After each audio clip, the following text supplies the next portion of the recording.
Hi, everybody. I'm Dr. Bryan Ardis. This is the Dr. Ardis Show, and I have a special guest today in a special edition of the Dr. Ardis Show. We're going to throw into the middle of our entire marketing calendar. Why? Because Dr. Sherri Tenpenny the Great has a new course she's put together, educating masses, and I expect my audiences will be just as excited as I will be to learn from her as I have for the last 20 something years. Dr. Sherri Tenpenny is actually taking a stab at educating people on the AI generated takeover of medicine and has created a course that people can participate in, learn from, download, watch. It's going to be amazing. And here to talk about everything AI on the cusp of Oracle CEO coming into the White House 2 days after Donald Trump is put into office in 2025.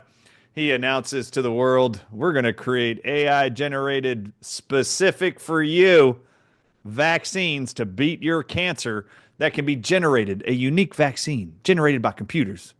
In a 24 to 48 hour window of time, you can have the specific vaccine you need for your cancer. All right, so that was my introduction to the AI takeover, even in the world of cancer, chemotherapy, radiation, surgery, replacement. Now we have AI generated vaccines on the cusp and on the way as our new saviors.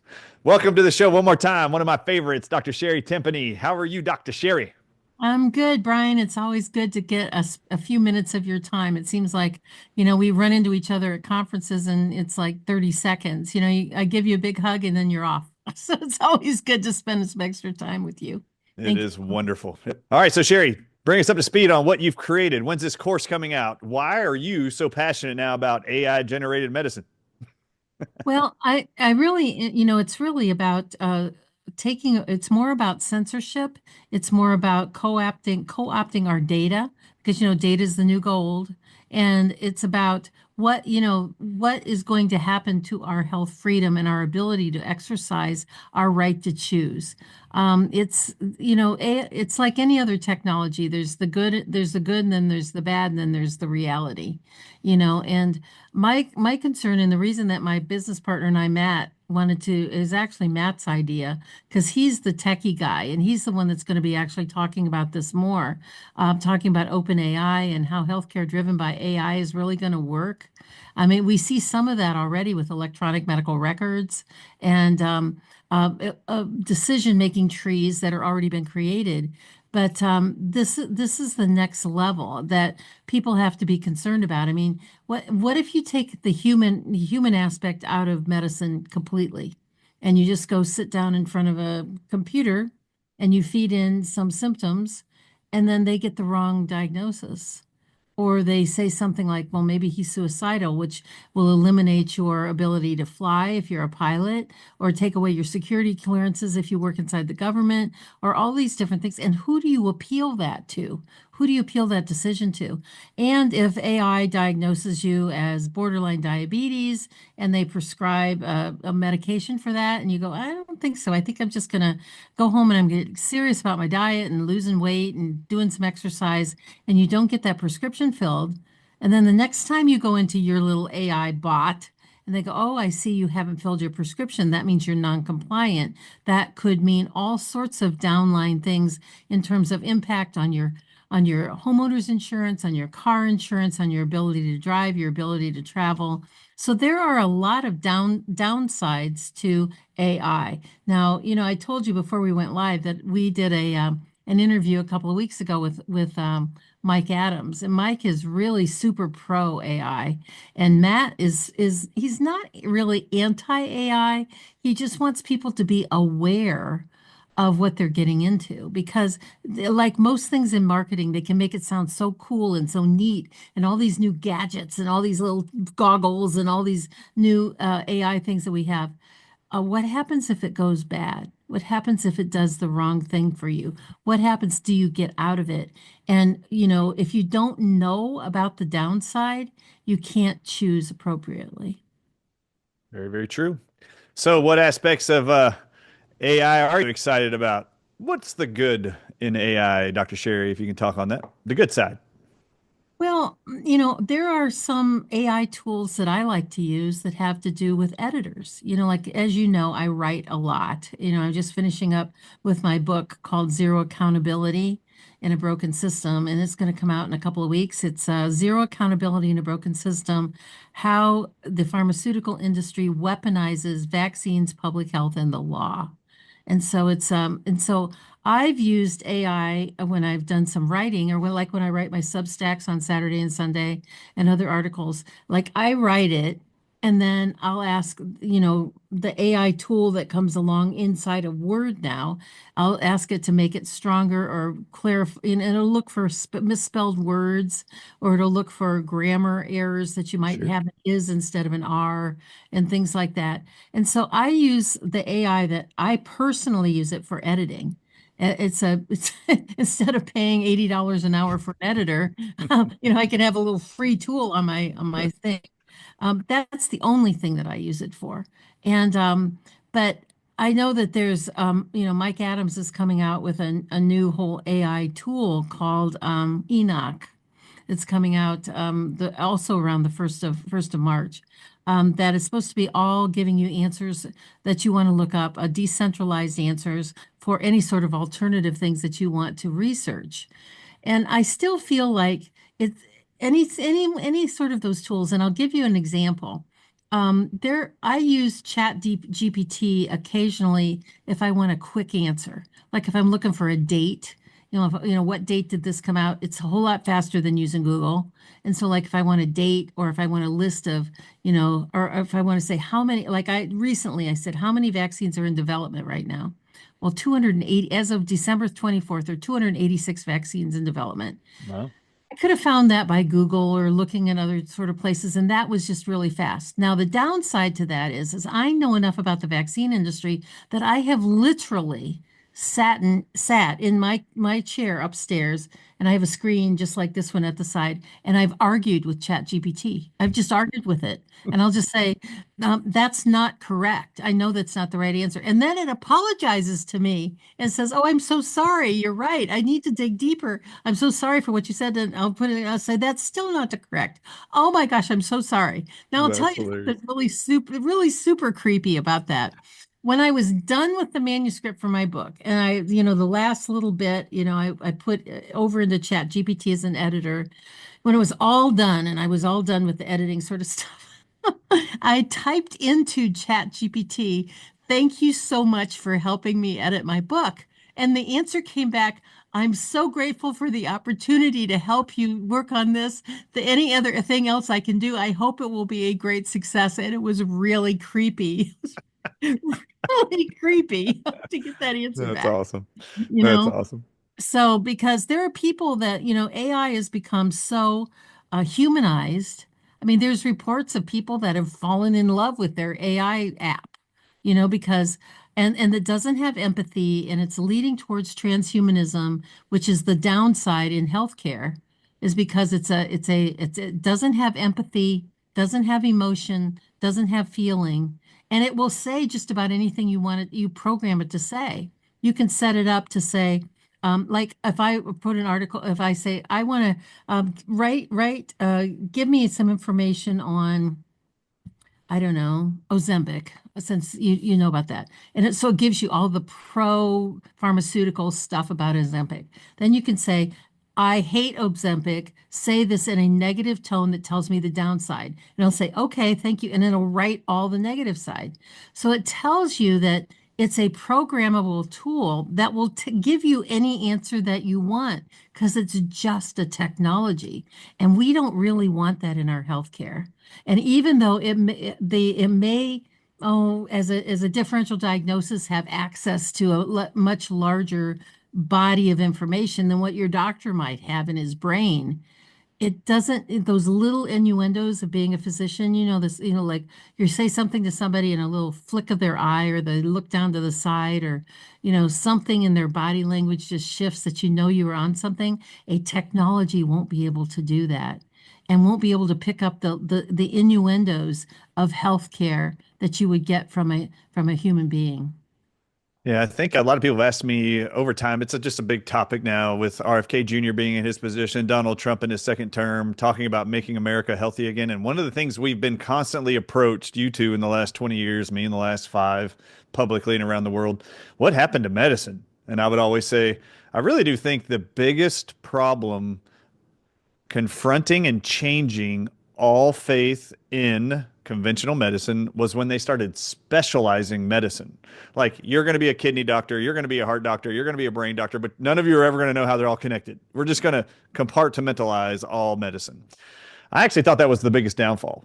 As it's continued to go on, as I'm approached and as I'm educated and as I'm researching, I really do think the cookie cutter protocol approach embedded in these softwares in hospitals, in medical clinics, telling practitioners based on symptoms, based on biometrics or biomarkers in a blood sample for a patient, it will populate for them in the software what it is you're going to do for this patient. And this is weird to me that took out the ability of a practitioner to practice medicine.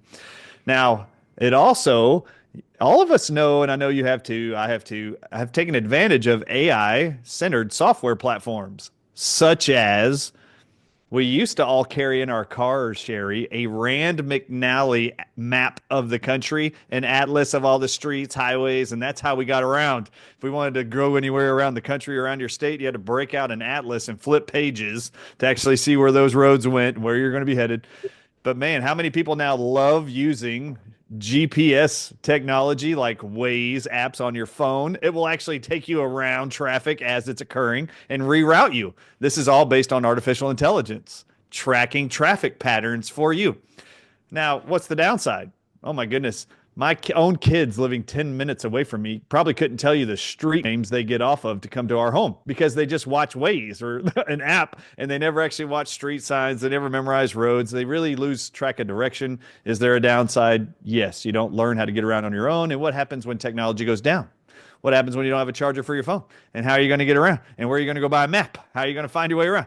I mean, there are downsides to all of it, but AI has generated some really incredible technologies, I think, that have made life very convenient. But in the world of medicine, are we really ready to take that leap where a machine's going to tell you everything that's wrong with you and what we would recommend? Uh, this really falls back on a term we all learned in med school, chiropractic school, called differential diagnosis. And this is where the mind of the human gets to look at your symptoms you explain to them subjectively, what you wrote down, take all the screening tests you've ordered, and then come up with a clinical diagnosis and a plan for you. Not so sure AI is ready for all of that. But anyway, I can see this really stepping on the grounds and the feet of people trying and attempting to continue practicing medicine on a per patient basis.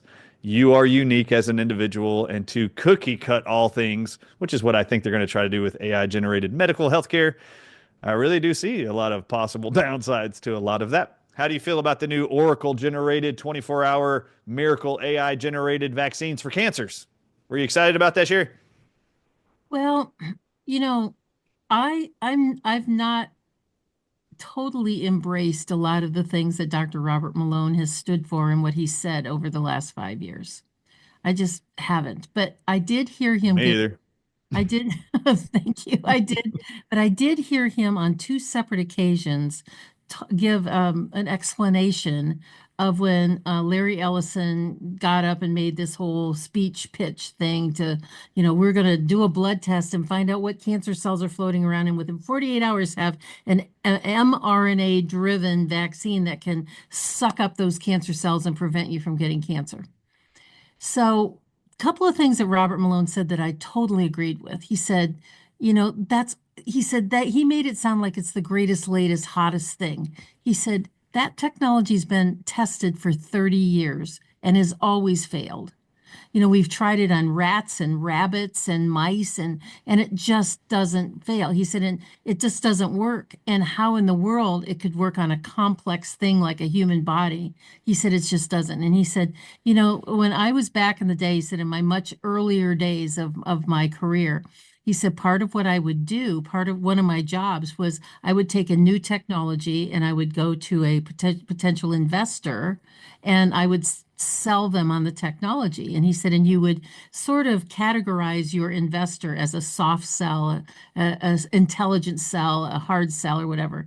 And he said, he said, to me, it looked like a sales presentation that they were there selling Trump that they needed this money and this was going to be the greatest thing, because who doesn't want to go down in history as the guy who cured cancer? And he said, I just saw the entire thing as a back end sales job on a technology that was old and is never going to work. And so this is one of the things that we're going to be talking about on Saturday, because the conference, the webinar that we're doing, it's 4 hours. It's 4 hours. It's no, it's 3 hours. It's 10, 11, it's 10 to 1 Eastern Standard Time on Saturday, March the 1st, which is coming up. The first 2 hours or so are going to be conversation and educational platform, and then we'll have a whole hour for Q&A. And that's one of the things that we're going to talk about is who is Sam Altman and who is Larry Ellison, and why on the second day of the Trump administration were they able to slip in and put this presentation out there the second day when there were a whole lot of other more important things to talk about than what was going on at that. And what about Donald Trump's embrace in AI technology and medical applications? I mean, he doesn't know anything about medicine. The good things he's been saying lately, he's been a little bit of a parrot of Bobby saying, I just don't understand this. Autism used to be 1 in 10,000. Now it's 1 in 22. He said, something has gone horribly wrong and we have to figure this out. And I'm sitting in the background cheering this for a couple reasons. Number one, it's coming from the President of the United States. Number two, it's on mainstream media, that it's not just labeled as tinfoil hat conspiracy theory. It's stuff that you and I and our colleagues have been saying for 20 years. And that's getting out there to the absolute closed-minded naysayers are hearing it on CNN. And so because it's coming out of that black box that it's coming from CNN, it's given credence, right? It And is. so Yeah. so Trump, he doesn't know anything about healthcare, really. I mean, that's why, and he shouldn't have been part of Operation Warp Speed. He shouldn't have been part of any of that stuff. From the beginning, he should have just said, I am a business guy. I'm trying to run the country. I got really bad advice from these two jokers over here, Burke and Fauci. And I got really bad advice from them, and I'm going to make it right by the American people. I'm still waiting for him to say that. Me too, and my audiences know it. Yeah, like, come on, man. You're a real estate developer. Just admit it. You didn't know anything about healthcare, and these people force you to do stuff you shouldn't have. It's okay. Just say you're sorry and move on. The And whole you don't country's even have to say clamoring you're behind sorry. you, I mean, buddy. your ego will be in a place where you don't even have to say you're sorry. Just say you were made wrong. You were I was lied to. misguided. I Just say was that. misguided. I was lied to, and I'm going to make it right. Yep. Well, I'm very excited to hear Robert Malone say it might have just been a pitch for money and an investor. Let's see if we can get a whole bunch of people excited to invest in Oracle or this AI technology. Maybe that was just all they were doing. I totally get that in marketing. Could totally be it. So that'll be exciting. However, I will say mRNA technology has actually been proven to work. As Robert Malone said, it hasn't. What he was not disclosing was they have figured out for 30 years how to take two DNA plasmids, inject them separately into a human being or an animal, and get the animal to start manufacturing the mRNA poison. And in 100% of the cases, every animal died, 100% of them within 6 hours. Wow. So it was effective in creating mRNA inside the mammals they injected them inside of. The outcome wasn't what they wanted. Mhm. 100% death. Okay. All right. Now you It know. all, it all comes down to what is the definition of effective? What's the definition? Yep. When you look up the definition of effective in Webster's, it means it has the endpoint. It does what it was intended to do.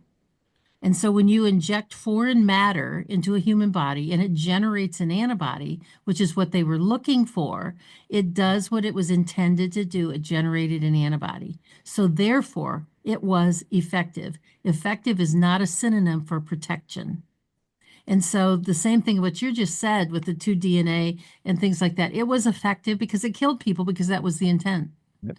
So it was effective. And we also were able to show you documents that Pfizer and Moderna's two different shots were two different DNA plasmid technologies. And once they were combined in the body, 90% of everyone who died within 48 hours of the second shot was after the mRNA vaccine shots, which is exactly what these research studies showed 20 years earlier. When you combine two different DNA plasmids, within hours, the mammal dies because their body starts manufacturing the toxic mRNA poison. And in every one of those research studies, Sherry, they actually said the goal is to see, can the body of the mammal produce a complete mRNA of a deadly venom protein, and will it kill the animal 100% of the time within 6 hours? The second DNA plasmid, once introduced after the first one, caused a mRNA production in the body of the mammal, in the mammal cells, in the bacteria yeast in their bodies, that led to the death outcome they were expecting from the deadly, proven, defined venom protein. Isn't that crazy? Crazy, crazy. All right. So, yeah, they were effective. They were safe for those who didn't get them, and they were effective at killing those who did, It unfortunately, comes get back them. to it was a meme that I saw, I think at the beginning of COVID. It said the only safe vaccine is the one that remains in the vial. Exactly right. That's right. It remains safe as long as it's in the syringe. All right. So, Dr. Sherry, please remind the audiences, when does this happen? March 1st on Saturday. What time and where do they sign up? We're going to have a link to this email, but tell them where to sign up in case they're just listening. Okay, it's this coming Saturday, March the 1st, 10 a.m. Eastern time is when we start. We're planning to end around 1. It might go a little bit later than that if there is a lot of Q&A. It is about the impact of AI on health freedom and how it's going to impact medications, life insurance, health insurance, car insurance, your ability to travel, all kinds of procedures. And at the end of it, we are going to give you some very specific steps on how to fight back against this medical tyranny.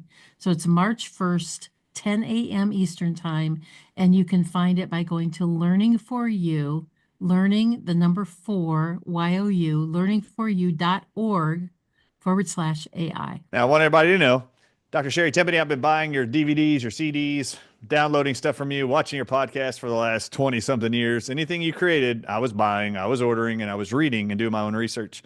Then that would lead me and inspire me to go do other research that then concluded within a very quick time frame in 2001 that the risks to all vaccines on any schedule ever actually had more risks than benefits. And I decided then I wasn't vaccinating my kids. That's how instrumental you've been to me. And I remind you that every time I see you, talk to you, hug you, thank you, you name it. So I want my audiences to know, even when a few years ago, when the COVID-19 mRNA vaccines came out, this lady on the screen, Dr. Sherri Tenpenny, created this entire incredible booklet titled The 40 Ways These Vaccines Are Going to Kill You. Okay, maybe I'm summarizing, but that was basically the title. And then she had hundreds of people log on to that. I made sure my audiences knew about it, and I sat there and watched and engaged while you presented an incredible PowerPoint about all the ways in which you had been able to understand from research studies around the world on how these new mRNA gene therapy type shots could lead to our demise. And I really loved that presentation. Here comes again Dr. Sherri Tenpenny on the cusp of a second day after Donald Trump goes into office on his second term. Within 2 days, the Oracle CEO comes out and announces a new AI platform for vaccines to cure all cancers. And guess who's on top of that again? Dr. Sherri Tenpenny's like, all right, well, it's time to learn as much as we can about the AI generation, how that's going to impact medical healthcare and freedoms. And now let's do another presentation. And I have benefited in my family's life. All of my children have benefited from Dr. Sherri Tenpenny's research, her presentations. And I expect all of you to join me on Saturday, March 1st, to attend Dr. Sherri Tenpenny's How AI is Going to Take Over Medicine and Freedoms here in America. All right.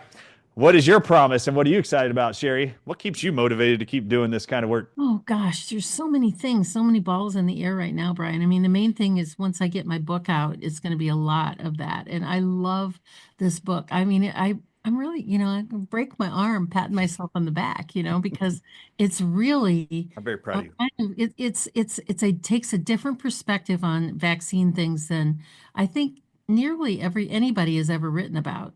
And it talks about, it compares what happened in 2005 with the bird flu in 2005 to what's happening now when they got the PrEP Act passed and how they got it passed. I dug this stuff all out of the congressional record, how they used that as a template for COVID against us, when they started using adjuvants and flu shots and what they are and why.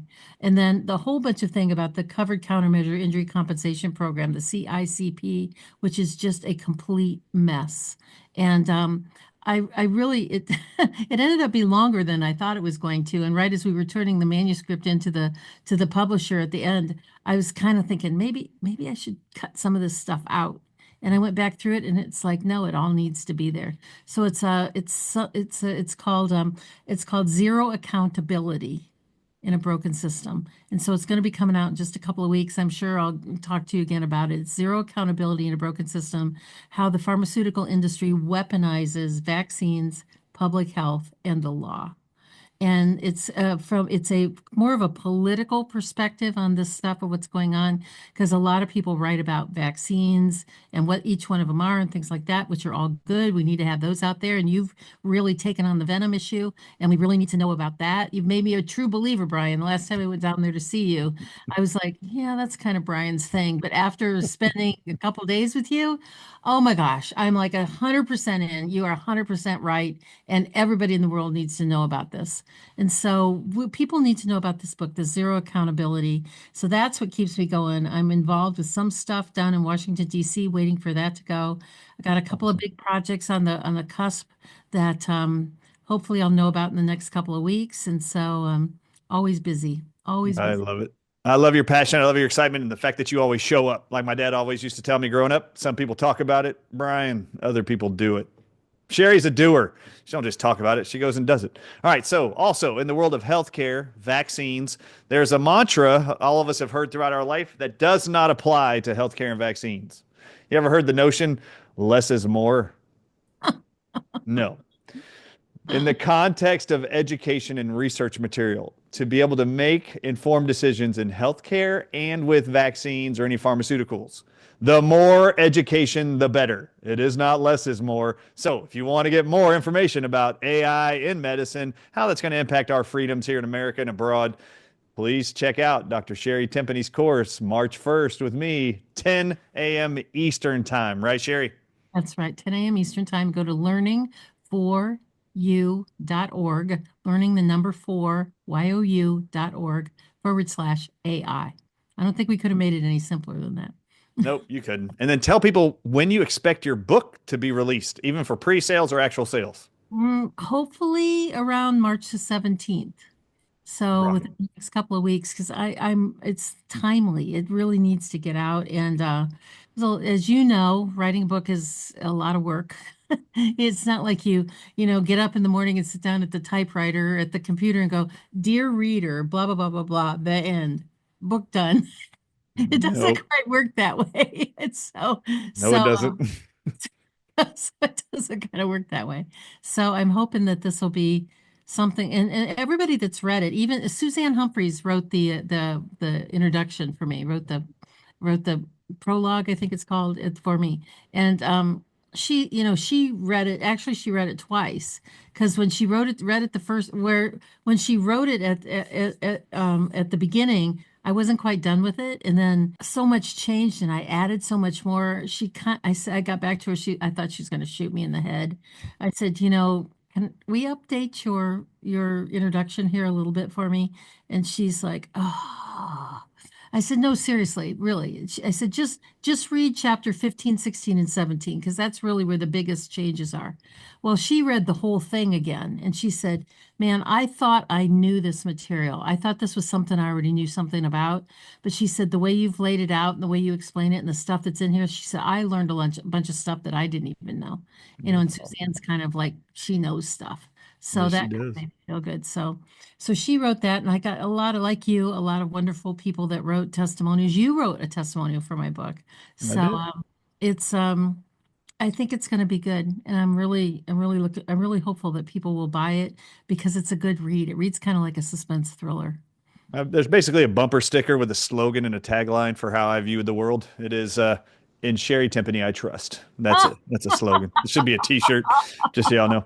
I do trust Sherri Tenpenny that much. If she's researching it, documenting it, presenting it, you can know she's done all of her homework, and the way her brain works. I love following her methodical ways in which her brain asks questions, looks for the answers, and puts things together. So I'm expecting a lot out of Saturday. It's going to be very exciting.